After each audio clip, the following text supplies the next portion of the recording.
नमस्कार, नमस्कार, नमस्कार दोस्तों। मैं Nikhilesh Jain Hindi ChessBase India channel पर आप सभी का हार्दिक अभिनंदन करता हूं। दोस्तों इस समय एक ग्रैंड चेस टूर की जो है वो शुरुआत हो गई है। ग्रैंड चेस टूर का रैपिड और ब्लिट्ज सेक्शन जो कि सेंट लुइस यूएसए में खेला जाता है, जिसको आप एक प्रकार से ग्रैंड चेस टूर का हेड ऑफिस भी बोल सकते हो, जहां पर सबसे फाइनल और महत्वपूर्ण मुकाबले होते हैं और एक्चुअली में जहां से ग्रैंड चेस टूर की शुरुआत हुई थी। तो पहला दिन था और कौन कौन खेल रहा है इसके बारे में बता देते हैं कि भारत से प्रज्ञानंदा आर खेल रहे हैं, फाबियानो करवाना जो है वो खेल रहे हैं यहाँ पर, वॉन फॉरेस्ट जॉर्डन है, सिंदारो भाई फाइनल्स एक्चुअली उसकी शुरुआत हो गई है। यूएसए से डोमिंगेस पेरेज हैं, लेवन अरोनियन हैं और अनीश गिरी हैं, वेस्ली सो हैं यहाँ पर, विंसेंट केमर हैं और लियोंग अवंडर को मौका मिला है लोकल गाय के तौर पर। और प्रज्ञानंदा पहले दिन जो है उन्होंने शानदार प्रदर्शन किया। पहले दिन के बाद प्रज्ञानंदा जो है वो टॉप पे चल रहे हैं, उनके ठीक पीछे सिंदारोव हैं, दोनों के बीच भी बाजी होगी, उसका इंतज़ार जो है वो रहेगा।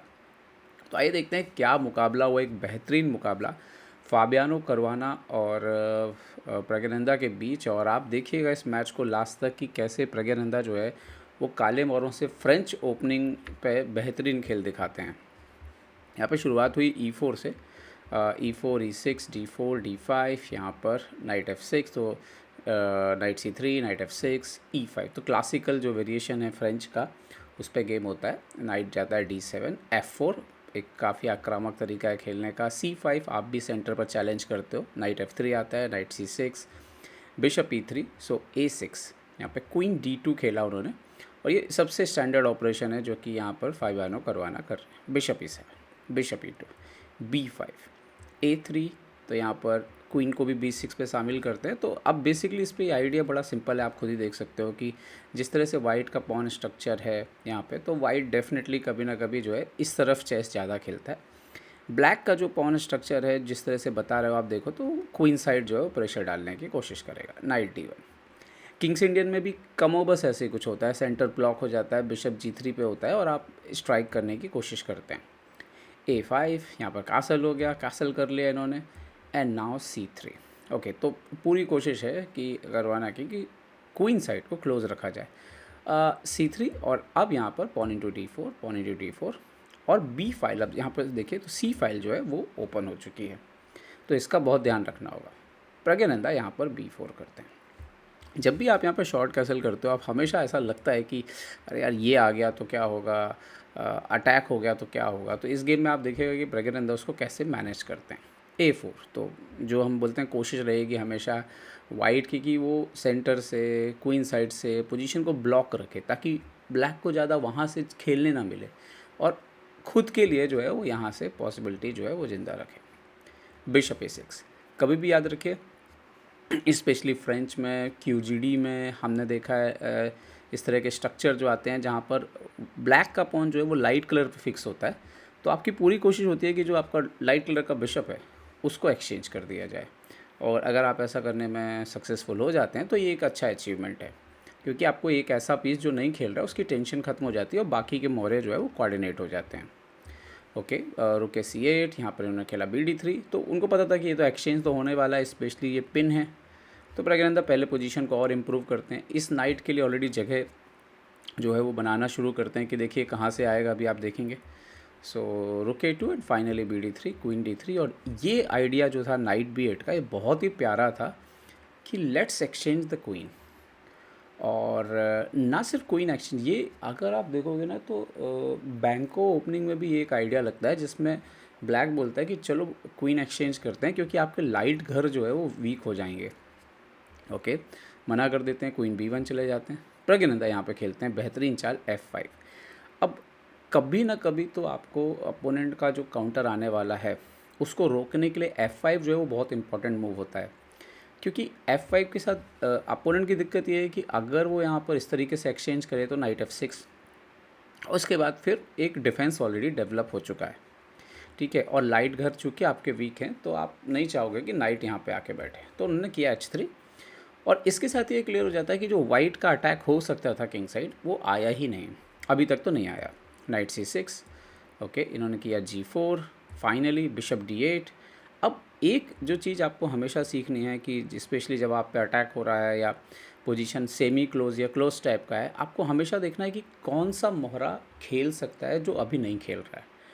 तो हालांकि ये हर पोजीशन में आपको देखना है, लेकिन क्लोज में अगर एक मोहरा भी गेम में आ जाए जो नहीं है तो काफ़ी फ़र्क डालता है। देखिए बिशप D8 घुमाया उन्होंने और नाइट को वहाँ पर, तो एक तो ये क्या होता है जब स्पेशली जब पोजीशन क्लोज हो, घर थोड़े से कम हो, तो आपको कई बार ये देखना होता है कि जहाँ मेरा ये पीस रखा है वहाँ कोई और पीस तो काम नहीं करेगा। तो एक तो है स्क्वायर वेकेटिंग, एक है स्क्वायर पर रिप्लेसमेंट करना, इस पीस को इधर रखना, इस पीस को इधर रखना। तो ये मैनेजमेंट आपको समझना पड़ेगा कि कौन सा पीस कहाँ जो है वो ठीक तरीके से काम कर रहा है। जैसे कि आप देखो जब फुटबॉल में मैचेस होते हैं तो जो कोचेस होते हैं वो कई बार प्लेयर्स की पोजीशन बदल देते हैं कि नहीं नहीं तुम मिडफील्ड पे खेलो, तुम थोड़ा आगे जाके खेलो, तुम थोड़ा डिफेंड आके करो। तो अलग अलग समय पे परिस्थितियों पे खिलाड़ी जो कोचेस जो होते हैं वो खिलाड़ियों की जगह बदल देते हैं।